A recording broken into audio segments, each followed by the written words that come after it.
السلام علیکم، آزاد نیوز کے ساتھ میں ہوں محمد اشفاق۔ آپ کو ایک اہم خبر سے آگاہ کرتے چلیں۔ جج کی مبینہ ویڈیو، چیف جسٹس سے جسٹس عامر فاروق کی ملاقات۔ دونوں ججز کے مابین ملاقات 40 منٹ تک جاری رہی۔ وزیر اعظم عمران خان نے گزشتہ روز عدلیہ کو ویڈیو کے معاملے کا نوٹس لینے کو کہا تھا۔ احتساب عدالت کے جج ارشد ملک کی مبینہ ویڈیو کے بعد اہم خبر سامنے آئی ہے۔ میڈیا رپورٹس کے مطابق وزیر اعظم عمران خان نے گزشتہ روز عدلیہ کو ویڈیو کے معاملے کا نوٹس لینے کا کہا تھا، جس کے بعد آج chief justice of Pakistan Asif Saeed Khosa سے قائم مقام chief justice Islamabad high court justice Aamir Farooq کی ملاقات ہوئی ہے۔ دونوں ججز کے درمیان ملاقات 1:30 بجے شروع ہوئی۔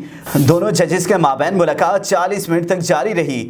رجسٹرار سپریم کورٹ بھی چیف جسٹس چیمبر میں موجود تھے۔ گزشتہ روز اسلام آباد ہائی کورٹ کے قائم مقام چیف جسٹس سے احتساب عدالت کے جج ارشد ملک کی ملاقات ہوئی، جس میں قانونی معاملات پر تبادلہ خیال ہوا۔